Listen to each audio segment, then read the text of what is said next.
নতুনরা অনেকেই বোঝে না যে গঠনমূলক কমেন্ট কি।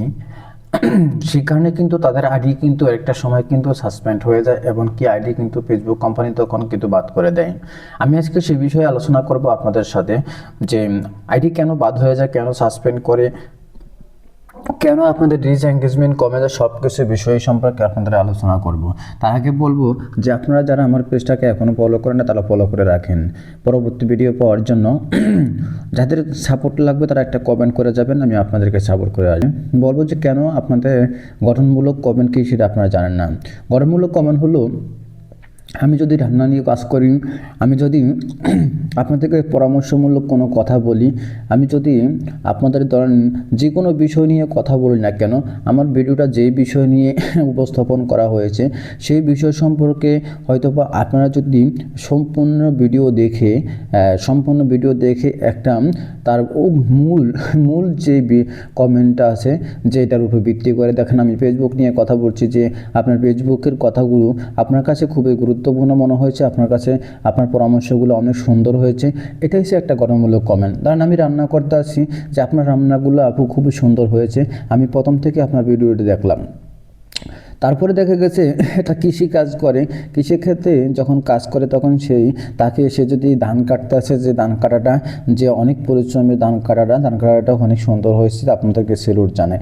এরকম যে কোনো ভিডিওর উপর যে কোনো বিষয়ের উপর যখন সেই উপস্থাপনটার মূলটা যখন আপনি ছোট করে যখন তুলে ধরার চেষ্টা করবেন, তখন যে কমেন্টটা আপনি করে যাবেন, পরবর্তী যারা কমেন্ট করতে আসবে সেই কমেন্টটা ধরে কিন্তু আপনাকে কিন্তু অবশ্যই কিন্তু আপনাকে দেখবে যে আপনার কমেন্টটা খুবই আকর্ষণীয় হয়েছে, আপনার কমেন্টটা খুবই ভালো হয়েছে, তখনই কিন্তু সেই ব্যক্তি কিন্তু আপনার পেজে যায়, আপনার পেজটা ভিজিট করে আসবে।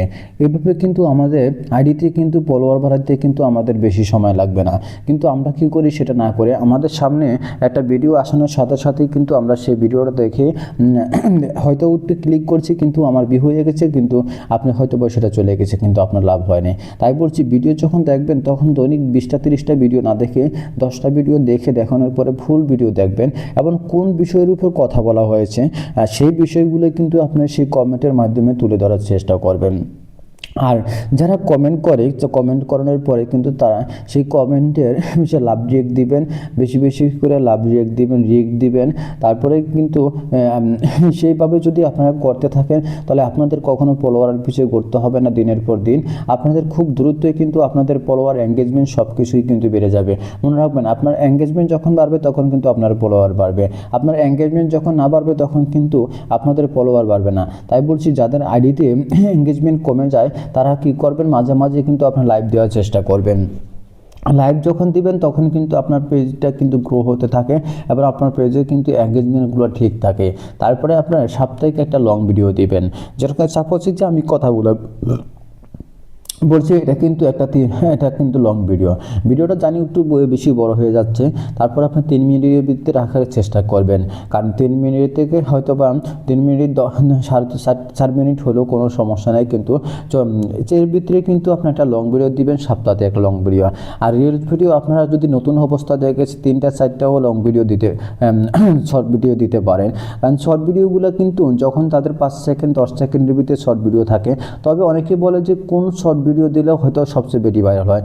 সবচেয়ে বেশি ভালো হয় আপনার 5 সেকেন্ডের শর্ট ভিডিও যখন দিবেন, আর সেই ভিডিওগুলো কিন্তু সবাই কিন্তু দেখে অত্যন্ত বেশি, কারণ কি অনেকের হাতে সময় থাকে না, কিন্তু অনেকে দেখে যে তাড়াহুড়ার ভিতরে আপনার 5 সেকেন্ডের কিন্তু ভিডিওটা দেখতে কিন্তু অনেকে আগ্রহ করে।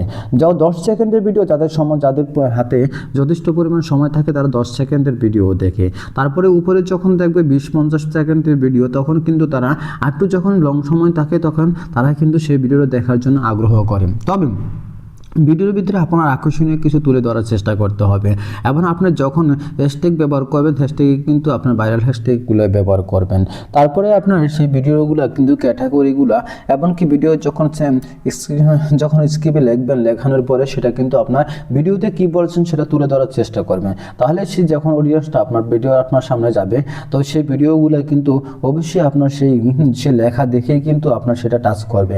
মনে রাখবেন, আপনার সামনে ফেসবুক যখন ভিডিও নিয়ে দেয় তখন কিন্তু ফেসবুক কিন্তু পরে ওই ভিডিওগুলো কিন্তু আপনার সামনে এড়িয়ে দেয়, কিন্তু আপনাকে সেই জায়গায় কিন্তু সেটা দেখতে হবে। আপনারা অনেকে কী করেন, সেই ভিডিওগুলো দেখে আস্তে উপর দিকে ঠেলে চলে যান গা, আর সেই কারণে কিন্তু আপনাদের কিন্তু ভিডিওতে তেমন কিন্তু ভিউজ হয় না, এবং কি আপনাদের কিন্তু এঙ্গেজমেন্ট কমে যায়, আপনাদের রিচ কমে যায়। তাই বলছি এই নিয়মগুলো মেনে কাজ করতে থাকেন, আপনার জানুয়ারি মাসে কিন্তু ইনকাম খুব দ্রুত কিন্তু শুরু হয়ে গেছে।